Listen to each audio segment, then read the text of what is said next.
Kita tidak bisa melihat saat ini sekian banyak maling yang teriak maling. Sekian banyak pula yang telah menjadi musang berbulu ayam. Kita berada pada compang-campingnya etika dalam kehidupan berbangsa. Kita sedang menyaksikan ciri-ciri kemunafikan bekerja. Mereka yang berusaha menghindari suatu kejahatan dengan melangkah menuju kejahatan lain yang berlawanan.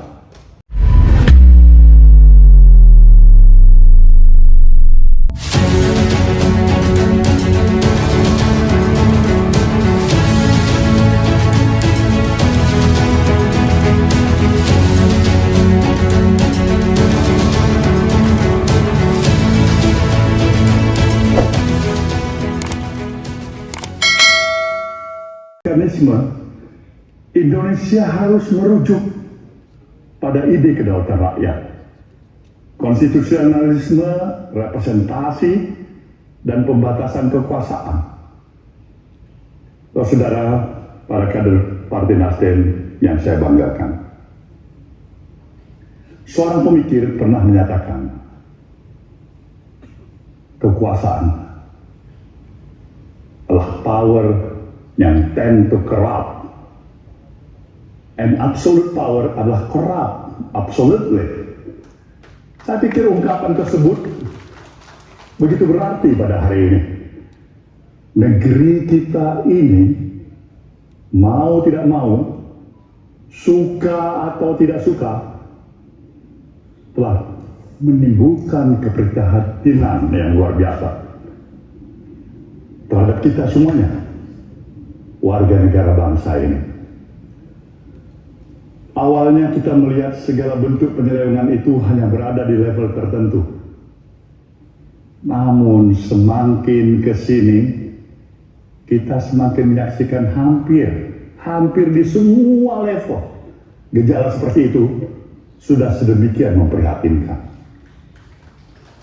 Dalam falsafah Pancasila, kekuasaan itu jelas diberikan oleh Tuhan Yang Maha Esa melalui tangan-tangan rakyat, melalui suatu mekanisme pemilihan umum. Ketika kekuasaan itu sudah diraih, maka itu harus digunakan dalam rangka membangun kehidupan bernegara dan berbangsa. Tentunya secara baik dan benar, secara sehat, dan tentu sekaligus yang bermartabat, sebagaimana yang telah diamanatkan oleh konstitusi. Pancasila sendiri adalah azas kehidupan bernegara yang di dalamnya terkandung nilai-nilai keluhuran bagi kita sebagai suatu bangsa. Bangsa ini dituntut untuk rendah hati, bahwa segala yang kita miliki ini adalah sebagai anugerah dari Sang Maha Pencipta. Para pendiri bangsa ini telah merumuskan nilai-nilai dari prasa keadilan sosial, bukan kesejahteraan sosial atau kemakmuran sosial. Keadilan adalah hukum yang universal agar kehidupan di dunia bisa berjalan sebagaimana mestinya. Keadilan adalah terjadinya keseimbangan di dalam hak dan kewajiban. Dalam estetika, keindahan adalah manifestasi keadilan. Dalam etika, kepatutan adalah manifestasi keadilan. Dalam hukum, ketentuan dan segala perundang-undangan dan lembaga peradilan adalah manifestasi dari keadilan. Dalam sebuah kompetisi, berkompetisi secara fairness adalah bentuk rasa keadilan itu. Saudara, semua manusia bisa dan selalu menerima kenyataan apapun yang menjadi nasibnya ketika itu didasari oleh nilai keadilan. Kita semua bisa menerima untuk selalu menjadi rakyat jelata, asalkan itu bersandar pada keadilan. Sebaliknya kita tidak bisa tinggal diam ketika ada penguasa kekuasaan yang berlaku tidak adil demi kepentingan tertentu, demi kepentingan kelompoknya. Bangsa kita bisa menerima kenyataan apapun. Bahkan bangsa kita menerima kenyataan apapun, baik itu pahit, getir, duka, nestapa, asalkan ia lahir dari perilaku yang berdasarkan nilai keadilan, nilai kepatutan, dan kepantasan. Sebaliknya, sejahtera apapun, semakmur apapun suatu bangsa, jika tidak ada keadilan di dalamnya, maka gugatan demi gugatanlah yang akan terus datang silih berganti. Keadilan adalah rasa, keadilan adalah spiritualisme, keadilan adalah nilai yang senantiasa membimbing manusia pada hidup yang sesuai dengan sunatullah. Itulah mengapa di dalam negeri yang makmur dan sejahtera tetap ada lembaga peradilan itu. Itu karena keadilan bukan hanya tentang kemakmuran dan kesejahteraan saja. Para kader Nasdem yang saya banggakan, dalam situasi yang krisis akan selalu ada sesuatu yang melahirkan jiwa-jiwa yang rapuh tanpa pijakan yang kuat, sehingga muncul semangat oportunisme, coba-coba mencari untung di tengah-tengah merosotnya pamor dan kepercayaan kepada lembaga-lembaga negara. Dan rakyat tidak kehilangan kontrol, loss of control. Saudara, para kader yang saya banggakan, belajar dari berbagai peradaban yang besar. Kehilangan adab selalu melahirkan kebingungan ilmu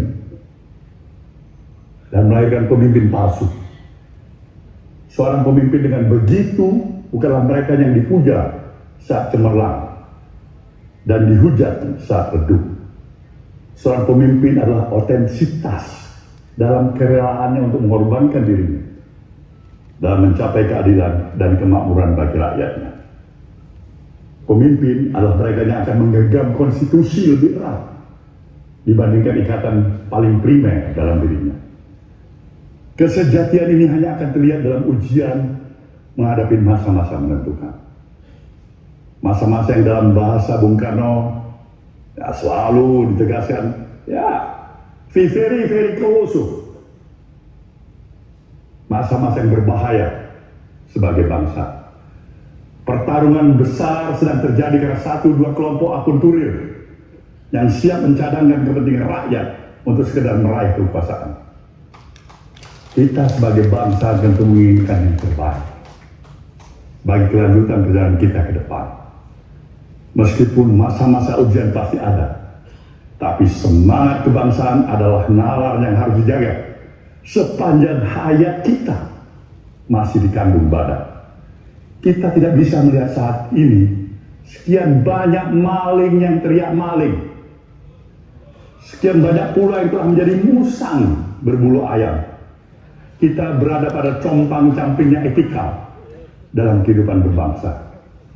Kita sedang menyaksikan ciri-ciri kemunafikan bekerja. Mereka yang berusaha menghindari suatu kejahatan dengan melangkah menuju kejahatan lain yang berlawanan. Saya kutip satu pesan dari Bung Adam Malik dalam In the Service of Republic. Dalam permainan ini, cepat atau lambat, semua orang harus pergi.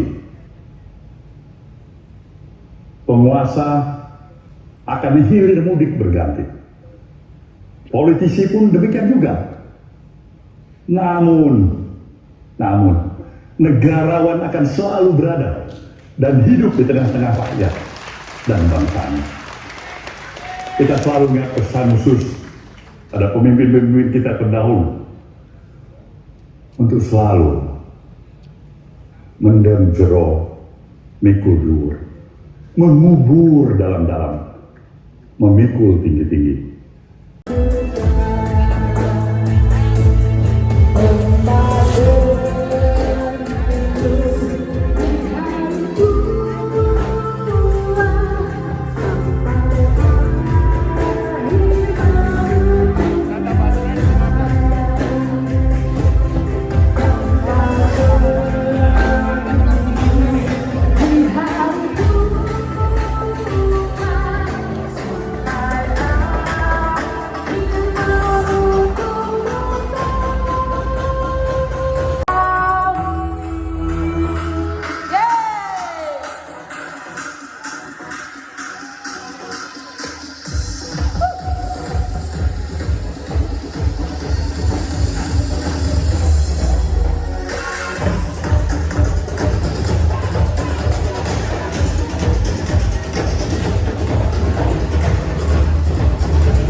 Masih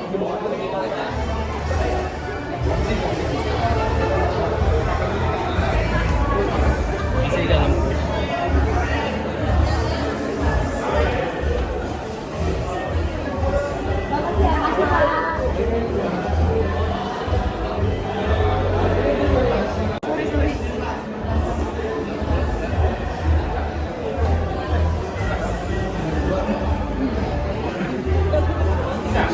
Pelakunya guys.